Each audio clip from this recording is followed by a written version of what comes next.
Hey nurses, welcome to the NurseDot podcast, giving nurses validation, resources, and hope, one episode at a time.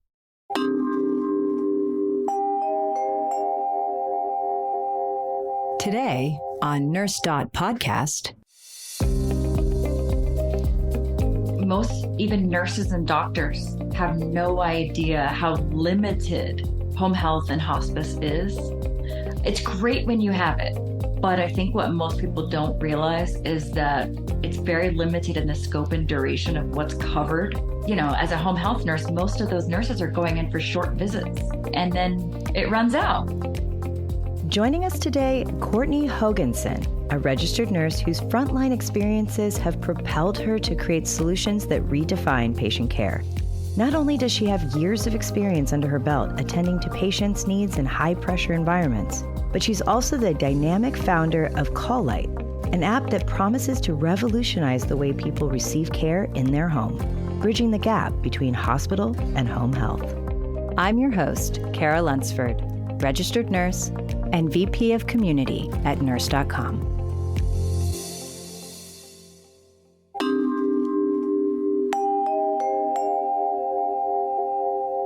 Hello, Courtney Hogenson. How are you? I'm good. How are you? Well, Courtney, you and I, people are going to start to think that I just bring my friends on here, but that's not true. I just know a lot of people. You, I have actually known for many years. We've both worked in concierge nursing for a very long time, so we understand the pain points there. So I'm going to hand it over to you to do an intro of yourself, you know, just who you are, how long you've been a nurse, and then we'll jump into your entrepreneurial journey. Okay. I became a nurse right around age 30. It was my second or third career or so. And I think it's one of those careers that finds you. You know, you don't really choose it, it chooses you. And so it's just something that's always been in my blood, in my DNA. My family's all been a bunch of caretakers. So eventually I think I was always going to end up as a nurse, but I went back to school, became a nurse.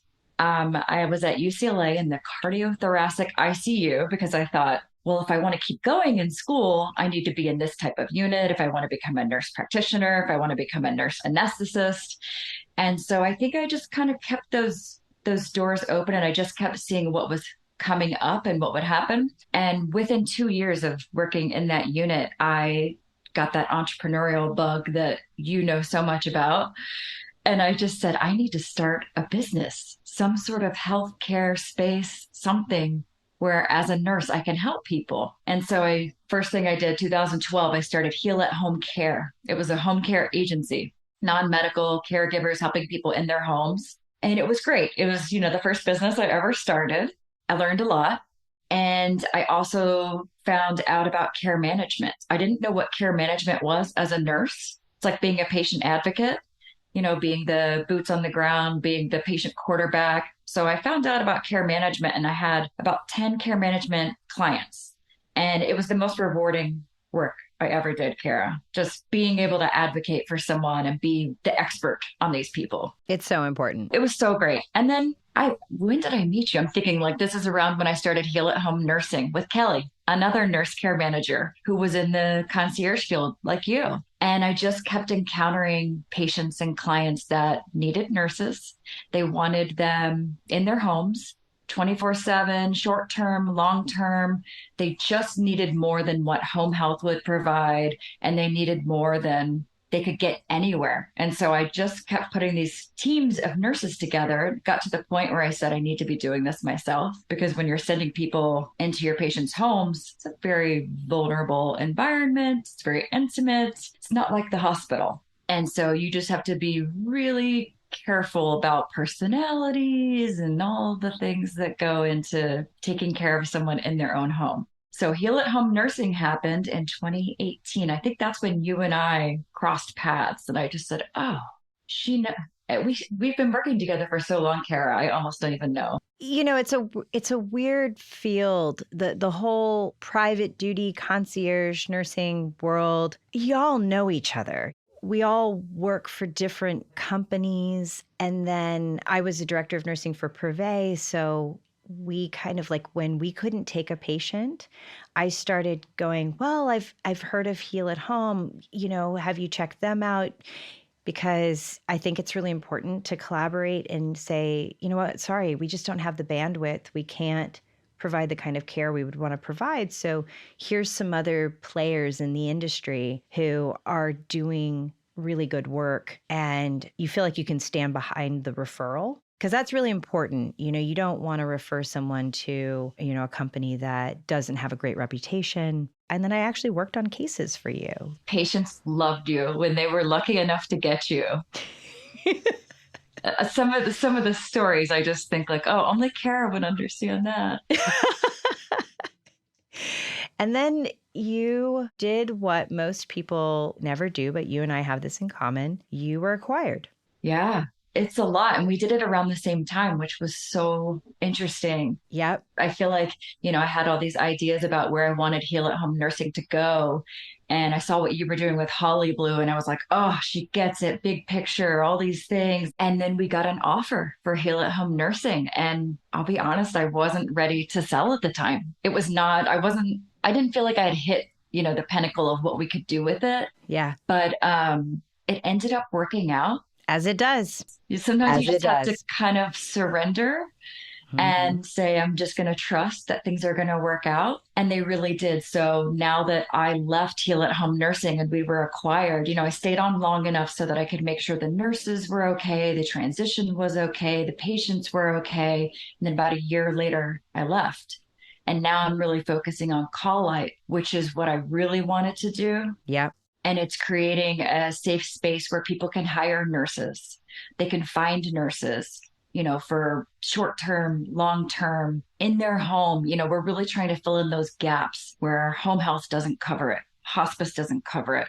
Home care doesn't cover it, Yep. So we're trying to make it more efficient, affordable, safe. Accessible, because it shouldn't just be for rich, connected people. And that's what I really loved about the model from the very beginning, because I think what you and I have in common is about wanting to utilize technology in a way that promotes connection. So for me, it was about connecting nurses.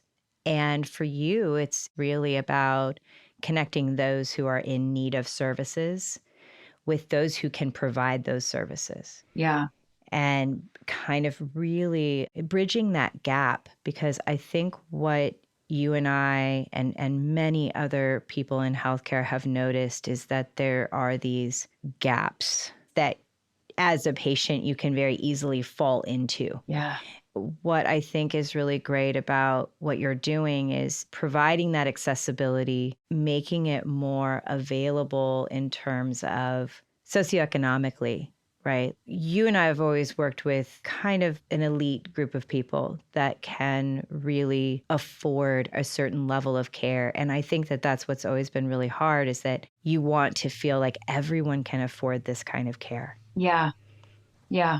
And so talk a little bit more about the foundation of Call Light. And tell us a little bit more about the mission, the vision, and where you are right now would be really cool to hear. Yeah. So with Call Light, really, really the mission is to help people connect to nurses and clinicians that are already close to them, probably in proximity, so that they can hire them and pay them and rate them and review them and recommend them for any type of job that they may want to hire them for. I mean, it could just be a short-term thing where they're going to check on their patient once a day, or it could be, they're getting discharged from the hospital and they need a little bit more support for that first week.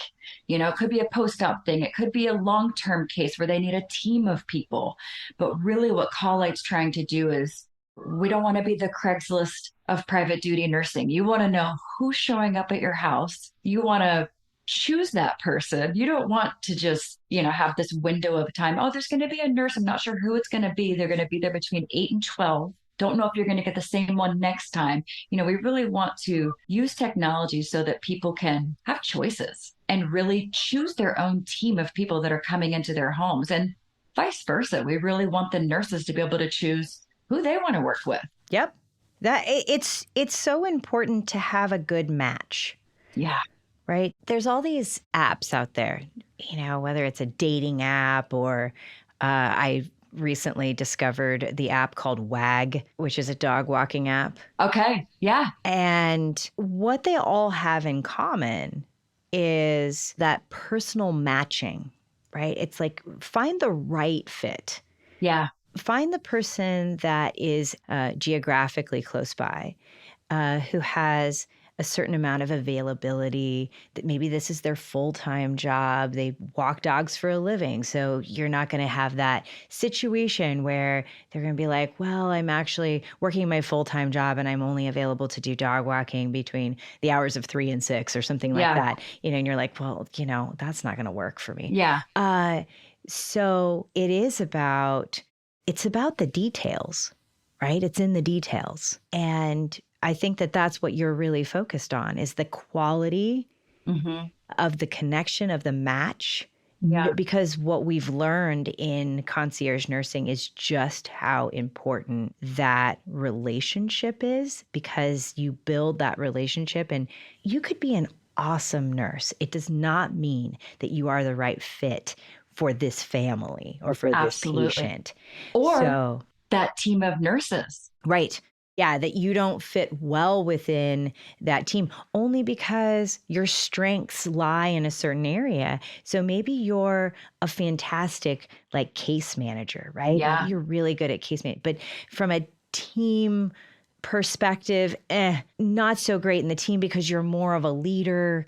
You want to lead the care management side of things. So you're playing to people's strengths.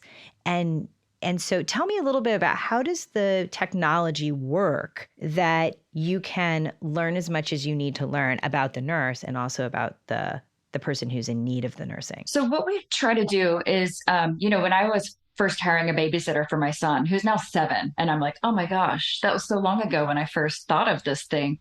I went to one of those sites like Urban Sitter, Sitter City, all those. They have ratings and reviews, and you can see, how many times someone has a repeat booking. And there's all this data that they collect. And it's very simple, but you're like, oh, okay, well, this makes sense. This person has 75 5-star ratings. That's pretty good. And, when you need care, sometimes you need it quickly. Because even if you already have a network of caregivers or nurses or things like that, cars don't start, kids get sick, life happens, and then you need backup. So it's like, we need to be able to have a safety net, really. And call light is like, hey, you push a call light, someone nearby is going to see that and they're going to come and help you. I mean, you want it to be people that have accountability. It's so important when you're letting someone into your home, into such an intimate environment.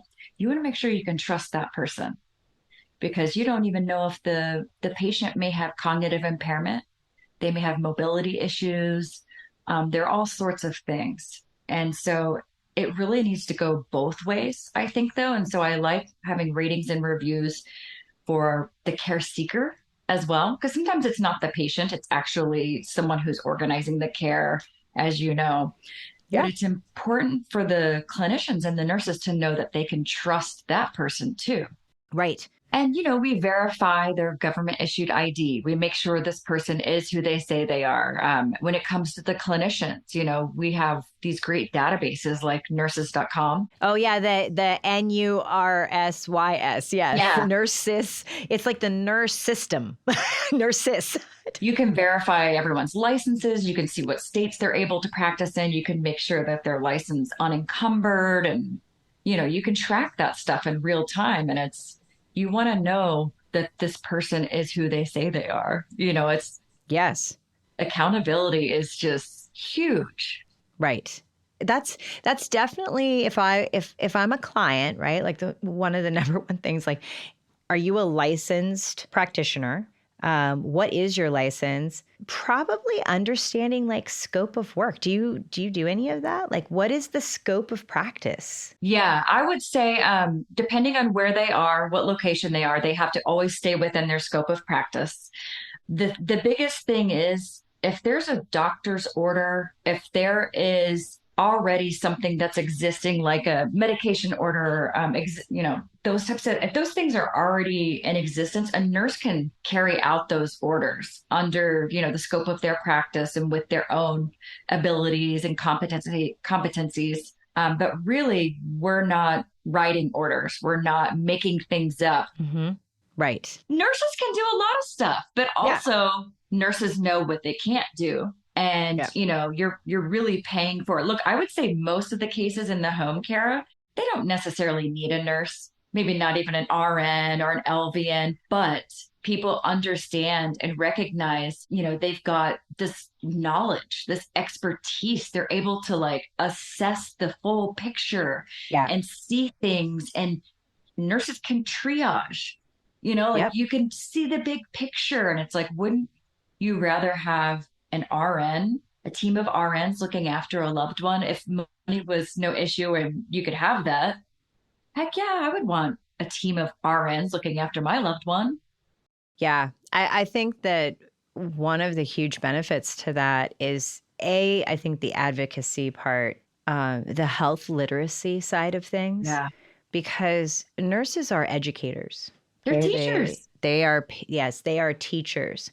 And so one of the best things that we can do is make nurses more available to the general public, because when you go to a doctor's appointment, when you are dealing with something where normally what would you do? Maybe you'd go to the internet and you would look it up, and then you would understand 20% of what you were reading, and you would make up the rest of it in your head, and then and diagnose yourself. Yep. And then maybe start treating yourself based on the diagnosis you gave yourself.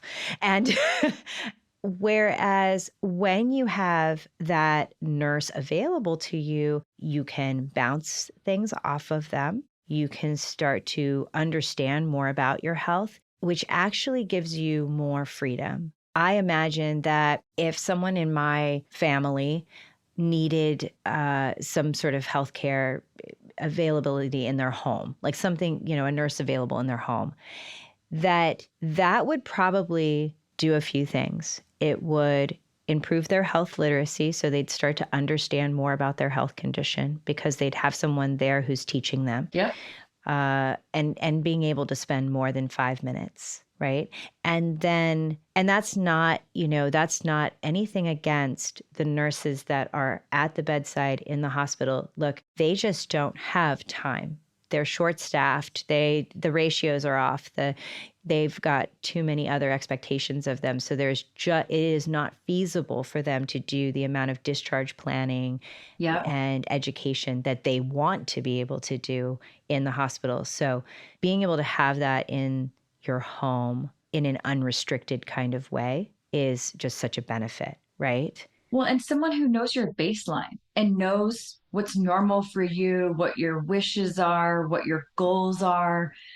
Someone who's actually been in your home and knows that you have 3 flights of stairs, or you have, all these different things that there's no way you would know that in the hospital. If you're leaving the operating room or you're leaving the ER, you have someone trying to schedule a discharge, and they only know what you tell them.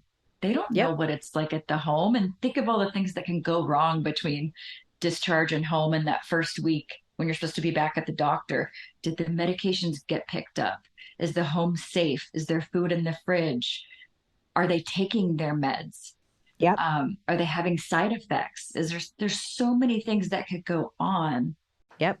So I've worked in the acute care space. I've worked in the hospital, as have you. I've worked in traditional home health, just where, this is Medicare and Medicaid and insurance-based home health, where someone's discharged from the hospital, they need a certain amount of care in the home and a certain amount of visits from the nurse. And you're probably doing, maybe some PICC line dressing changes, or you're doing labs, or you're doing IV therapy of some kind, whether that's antibiotics or TPN. Yeah. Wound care is a big one. But I've also done private duty. So I feel like I have this really holistic view of what each of those things allows and provides for the patient.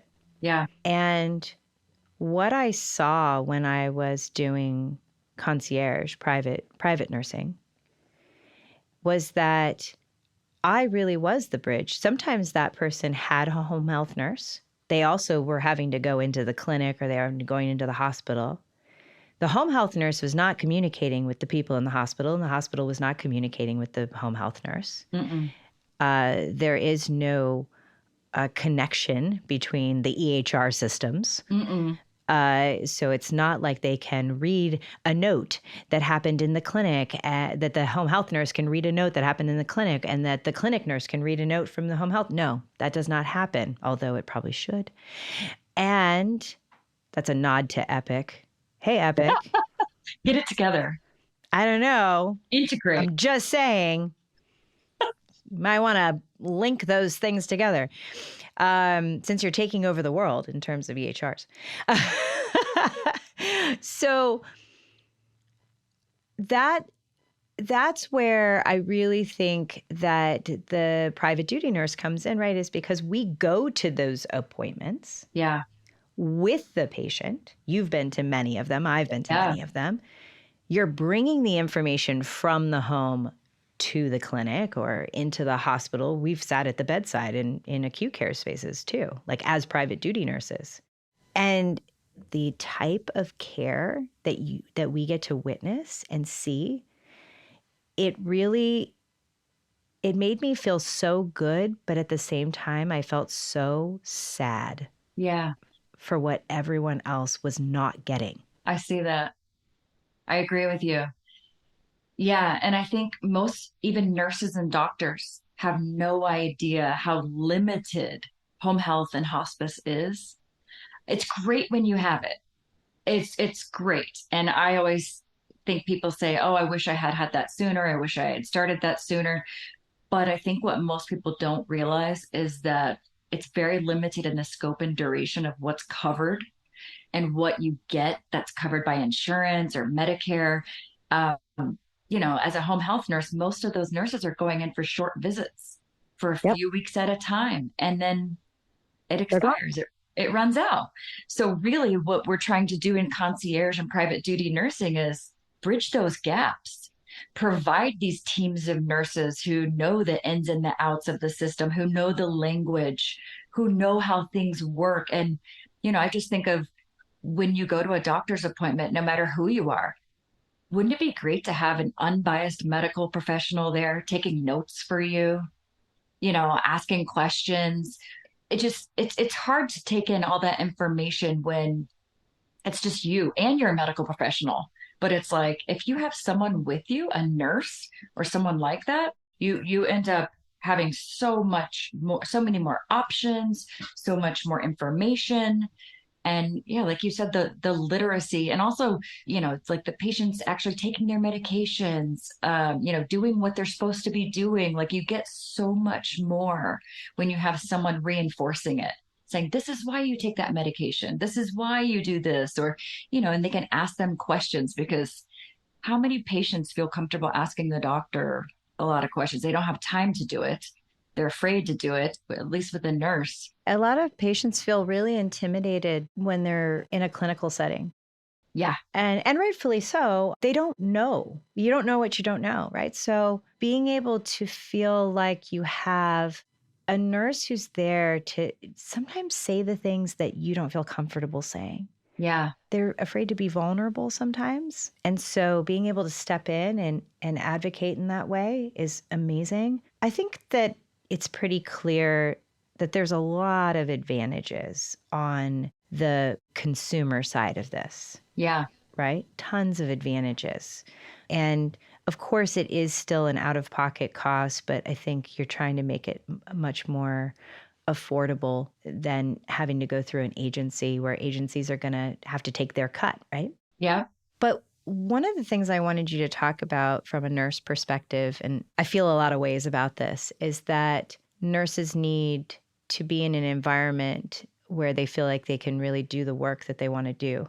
And so talk a little bit about kind of why you did this, not just for the patients, but why you did it for the nurses. Yeah. I think, from experience, I've seen a lot of nurses are just, They're leaving the bedside. They're burnt out. The system is not really taking care of them in many ways. For some people, I say 12-hour shifts are probably great. Not for me, not anymore. Maybe when I was younger, not a mom, didn't have all these things, a 12-hour shift was great, or night shifts. But it comes a point where maybe that's no longer suitable for my lifestyle, my family. But then you've got all these nurses that still want to serve. They still want to help. They still want to do something. They don't just necessarily want to do what's been done in the past, just work in the hospital, just work in the clinic. So really what we're trying to do is provide more options, because we know nurses can do so much. I mean, the scope of our knowledge, the expertise, the things that I have done personally, like legal nurse consulting, care plans for court. I mean, just some of the stuff that you're just like, well, yeah, that makes sense. Nurses can do that. Nurses should be able to make their own schedules. They should be able to work around their lives, not have to work nights, holidays, weekends if they don't want to. If they want to, by all means. But, with Call Light, we're really allowing nurses to book jobs based around their availability and their lives and their needs, so that they can have a work-life balance that I don't think is really possible in the old system where you're working. I don't understand how people do 3 or 4 12-hour shifts a week. I don't think it's safe. It's because we've been doing, well, you and I have a different perspective because we've been in it for a long time. And when you've been there for a long time, the way you see things is a little muddied, I guess, in a way. I don't know if I have the right word, but it's not that we become necessarily jaded, although I do think that there's a little bit of that too. Yeah. I think that what we were able to do when we were 30, for me, I was in my late 20s, but also it was a second career for me. Yep. So the stuff I was able to do at 27 and the stuff I'm able to do today at 44 is just different. I have a child now. I used to be able to work the night shift, and my biggest concern was, am I going to have to sleep through the trash guy coming? That was my biggest concern. Like, is my dog going to bark at the trash guy, and is the trash guy going to come through and make this loud noise and wake me up just an hour or two after I've fallen asleep? And those were really my biggest concerns, because I had no one else to think about except for myself. Yeah, back in the day. And then life happens and things become more complicated, and you want different things and you prioritize different things. And so, yeah, I think there's people out there that are like, I can do the grind. I can totally do the grind. I can do the 3/12s. I can do the 4/12s. I can do travel nursing and travel all over the place and learn new things every 13 weeks. We love those nurses. We need those people, right? We need those people. But for the other people who maybe need to explore something different, or need a break, or want to just work 1 or 2 12s and do something else the other days, I think this is a great option. A lot of nurses can use this as a side hustle or a bridge, to decide if they want to do something different. I know a lot of nurses who will hang on to their full-time jobs so they have their benefits, and they'll just do a couple of jobs or visits on the side. And then there's other nurses that do this full-time. They're on a case, a 24/7 case with a team of other 4 or 5 nurses, and they all rotate for 24/7 coverage, and they're a team though. Like they choose to work together, and it may take time to build those teams, but can you imagine if you could, work with the team of nurses that you want to work with and work in a way that you want in the patient's home where they want to be? It's such a different scenario when you have someone who wants you to be there. Yeah. Like these patients want to stay at home, so they're hiring you to help them do that. And so you choose each other in this sort of way. You're not just assigned to each other like you are in a hospital. You get to choose, hey, I'm going to be on your team. I'm going to be, a part of this. And the compliance, it goes up so much when you have a patient who is involved in their own care planning and their everyday, when you actually give them a little bit of autonomy, they Yep. will actually follow, what they need to do. They will really compromise to stay in their home where they want to be. Yep. So walk me through really quick. So because right now I'm thinking there's all these nurses, they're listening to the podcast. They're like, oh my gosh, like that sounds like my kind of jam. Like I'm doing that. Yeah. Walk them through the process. Walk them through, like, they go to your website. Yep. You go to the website, calllight.com. And as a clinician, you go on there, you register, you put in, I would put Courtney Hogenson. I'm an RN. I put in, all my different things. And then we check references, we check your license, we make sure, you have a current license and you're okay to practice in whatever state you want to be. And so then once we check all of that, then we have you create a profile. So it's sort of like a dating profile, but it's not for dating. And, you could put your nurse headshot. You can do a video like, hi, my name's Courtney. This is why I do nursing, blah, blah, blah.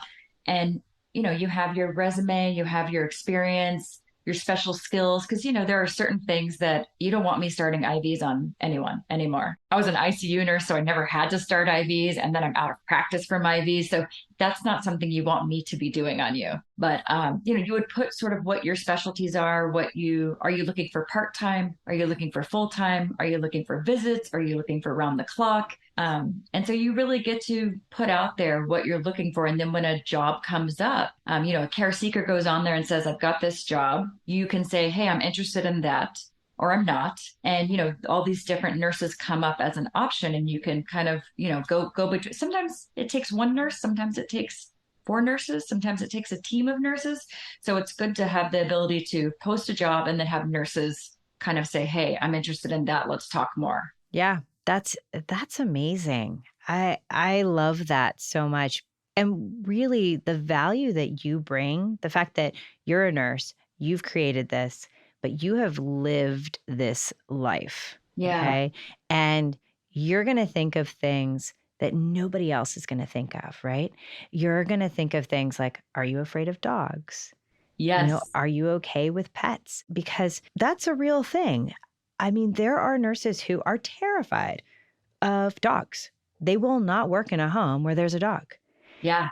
And so you obviously want to make sure that that's there in their profile. Well, and I say in the job posting, it's important to put, pets in the home, what kind, because some people are allergic to cats, you just never know what it is. And so I also say, is this a smoking home? Mm-hmm. Because for some people, that's a deal breaker. They can't be around. They have asthma. They just don't want to be exposed to secondhand smoke. I've similarly been in homes where there's just a chain smoker in the home. And at the end of the day, I can barely breathe. I'm like, you know what? It's just not worth it. It doesn't matter how much money you're willing to pay me. I'm not going to compromise my own health in that way. And that's okay. I mean, and it's okay for the consumer to know that too, because they might need to say, I really want this care. I'm willing to smoke outside, or I'm willing to ask someone in my family to smoke outside so that I can have the care that I need. So boundaries are important. And then there's personalities. Maybe you want a chatty Cathy. Maybe you want someone who's not going to hover. Maybe you want someone who's going to give you space. Everyone's so different. So it really depends on what their needs are and what their gifts are and who's available, who's nearby, all those things. I used to say that being a private duty nurse really requires you to be a chameleon, because you go in and it's not a one size fits all. I'm super chatty, but there are times when I walk in, I assess the environment, I feel it out, I use my intuition, which is super important in these environments. Yeah. I go, okay, how is everyone else behaving? Also, like, when I walk in the door, I always look to see if like the shoes are next to the door. So I take my shoes off.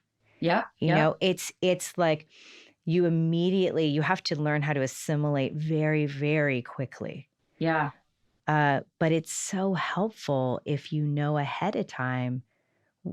I would have loved to have an app like this, to have a platform like this where at least I would have known ahead of time, like, hey, we're a no shoes household. Hey, we observe certain religious holidays. Maybe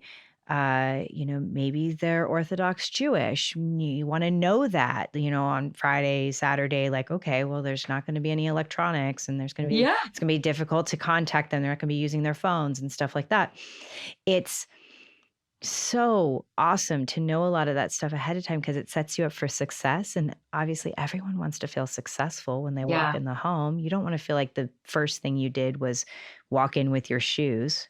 And then all of a sudden you're like, wah, wah. Yeah. Well, and also sometimes they don't want the nurses to look like nurses. They Yep. want them to blend in a little bit. So they may actually ask you to not wear scrubs. Yep.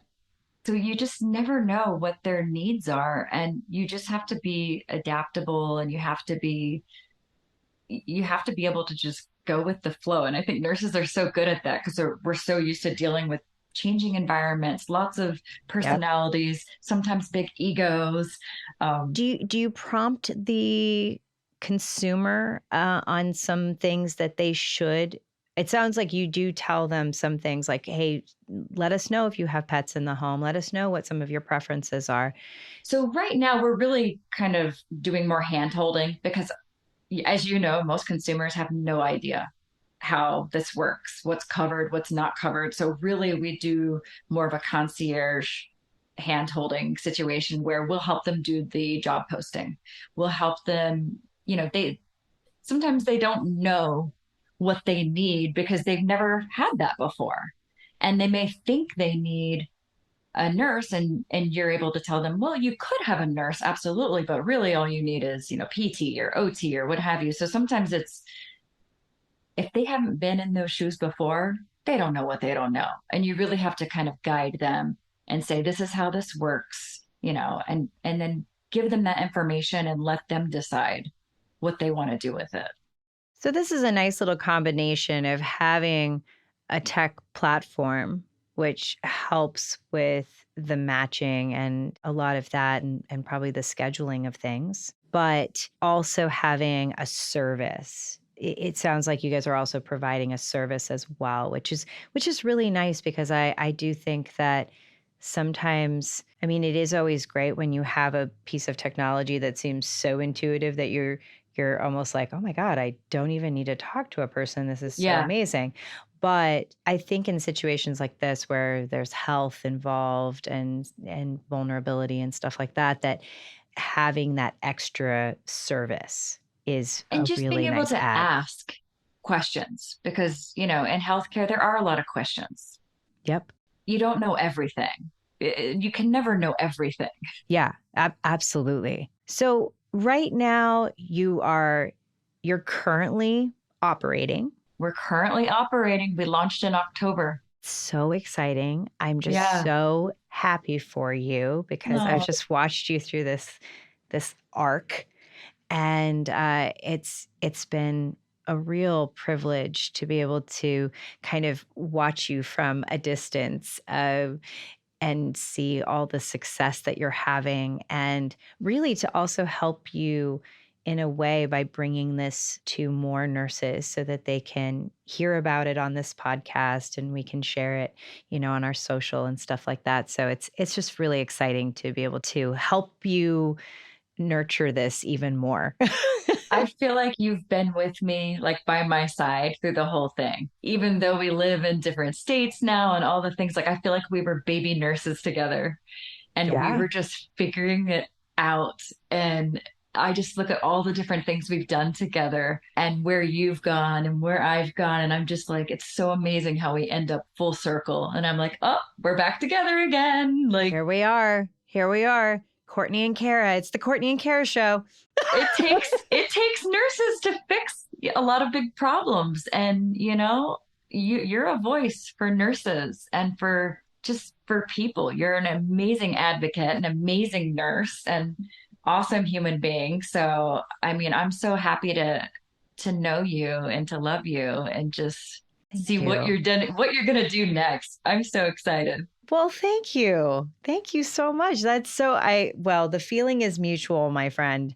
And I can't wait to see how Call Light just explodes across the country.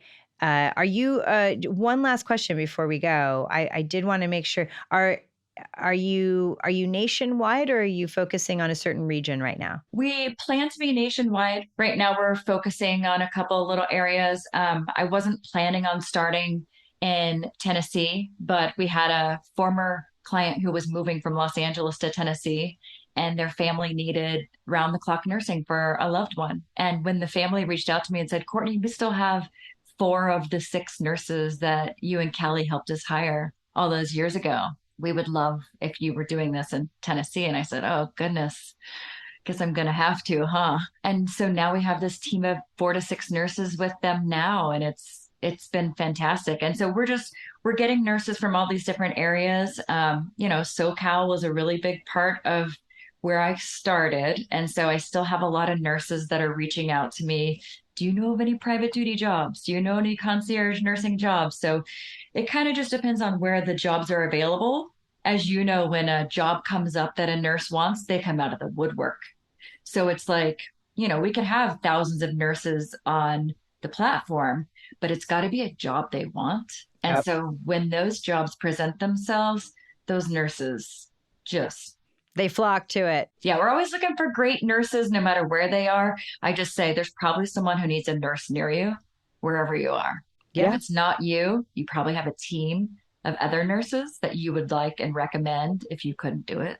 And one of the things I'm going to say is that if you're a nurse, you should definitely just be on Call Light because it's going to expand and it's one of those things where it's when you have a dual marketplace like that where it's the chicken or the egg, right? And you have to kind of grow both the supply and the demand, and you're trying to grow them both simultaneously, and it's very difficult. I always think about what the early stages of Lyft and Uber must have been like all these people out there, in their cars going, is someone going to ask me for a ride?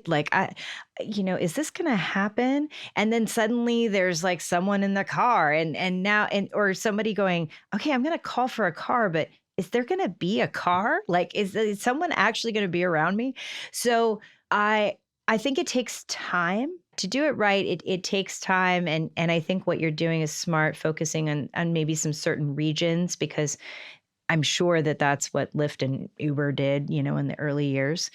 And then it's going to expand organically. But if you're a nurse, why not sign up? Just sign up because you Yeah, never know when it's going to end up in your area. it costs nothing. Yeah. If you have the qualifications, if you have good references, if you have all those things, you are more likely to be hired. And you can use Collate as your payment platform. We use Stripe. And so the nurses are able to invoice clients and get paid within days. So they don't have to come up with their own systems and create, all Yeah. sorts of things to get paid. And there's an accountability thing. So if the care seekers have not paid within so many days, they can no longer post a job. We want to make sure the nurses are getting paid, and we want to make sure that, you Yeah. know, everyone's being honest and accountable. I love that.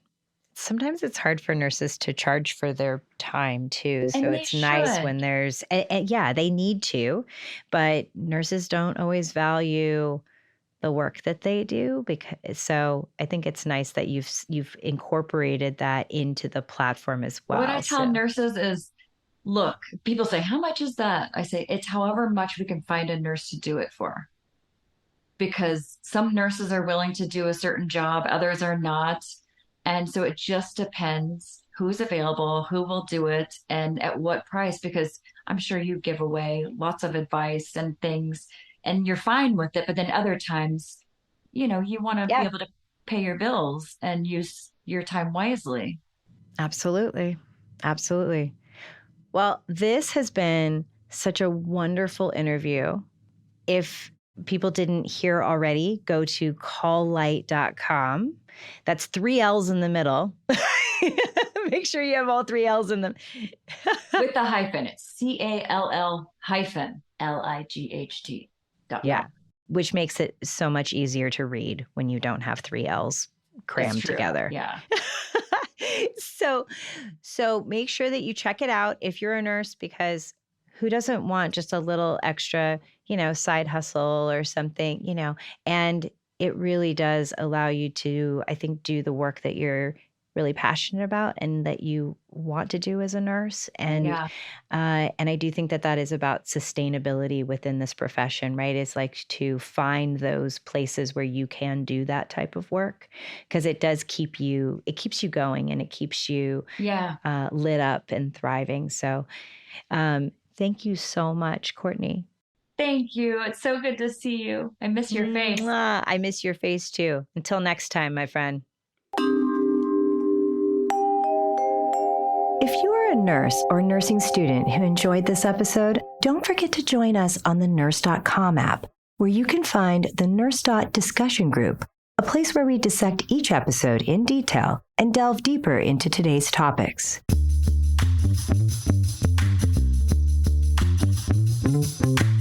NurseDot is a Nurse.com original podcast series. Production, music, and sound editing by Dawn Lunsford. Production coordination by Rhea Wade. Additional editing by John Wells. Thank you to all the listeners for tuning in to the NurseDot podcast. Until next time, keep spreading the love and the care.